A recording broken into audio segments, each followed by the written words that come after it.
વજન વધારે હોય એવા ઘણા બધા લોકો ઓબેસિટીમાં કન્સલ્ટેશન માટે આવતા હોય છે કે વજન ઉતારવા માટે આપણે કયા કયા પ્રયત્ન કરી શકીએ. જનરલી અમારે ત્યાં અમે દરેક વ્યક્તિના BMIના આધારે અને કયા વ્યક્તિને કેટલું વજન ઉતારવાની જરૂરિયાત છે એના આધારે માર્ગદર્શન આપતા આવીએ છીએ. એમાં ઘણા બધા પેશન્ટ એવા પણ હોય છે કે જેમને વેટ લોસ સર્જરીની જરૂરિયાત હોય છે. જ્યારે આપણે કન્સલ્ટેશન કરીએ છીએ ત્યારે ઘણી બધી વખત અમે જોયું છે કે કાં તો પેશન્ટ એકલું આવ્યું હોય, કાં તો ફેમિલી વગર, કાં તો વાઈફ આવ્યા હોય ને પેરેન્ટ્સ ના આવ્યા હોય.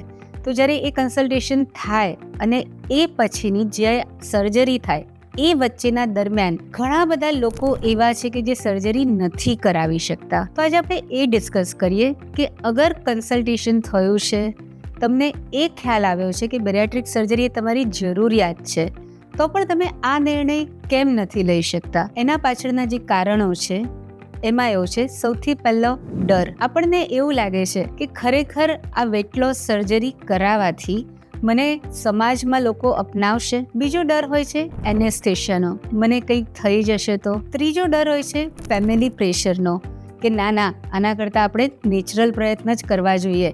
અને ઘણી વખત એવું થાય કે સર્જરી પછી આપણે ડાયટ કરીએ એના કરતાં જાતે જ અત્યારથી કરી લઈએ. ઘણી વખત આપણને એવું લાગે છે મારું આ કામ બાકી છે, ઘરમાં લગ્ન છે, તો આપણી પ્રાયોરિટી નથી સેટ થતી. આ બધા કારણોમાં એક મહત્વનું કારણ છે કે આપણે આ ઓબેસિટીને રોગ તરીકે ઓળખી જ નથી શક્યા. કદાચ જો તમે એ સમજશો કોઈ પણ કારણસર પ્રયત્ન કરવાથી જો એ વજન ઉતરવાનું હોત તો તમે આ કન્સલ્ટેશનમાં આવ્યા ના હોત. ગમે તેટલા ડર લાગે કે ગમે તેટલા નવા નિયમો આવે, આ એક રોગ છે અને એ રોગ હવે નેચરલ પ્રયત્નથી નથી કંટ્રોલમાં આવવાનો. તો તમારે આ સર્જરીની મદદ લેવામાં તમે કોઈ જ ખરાબ ડિસિઝન નથી લઈ રહ્યા. એવું એઝ અ કોર્ડિનેટર તરીકે મારે તમને બધાને એવી સલાહ આપવી છે.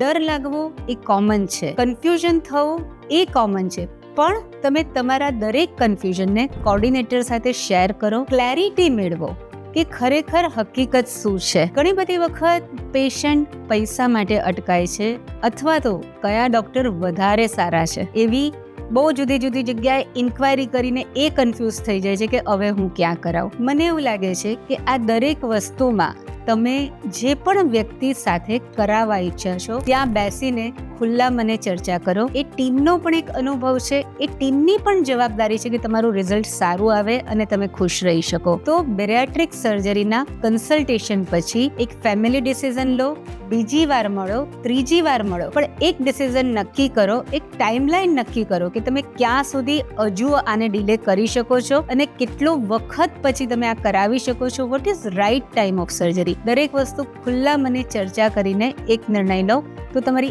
આગળની જિંદગી ખરેખર ખૂબ જ સરસ હેલ્ધી જશે. અગર તમે જો સાચા સમયે સર્જરી કરાવશો તો એનું રિઝલ્ટ બહુ લાંબુ ભોગવી શકશો. જો તમે બહુ ડિલે થઈને કરાવશો તો પણ આ જર્ની રહેશે, પણ કદાચ તમે એનું રિઝલ્ટ ભોગવી નહીં શકો.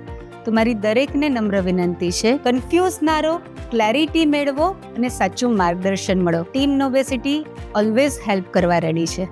ધન્યવાદ.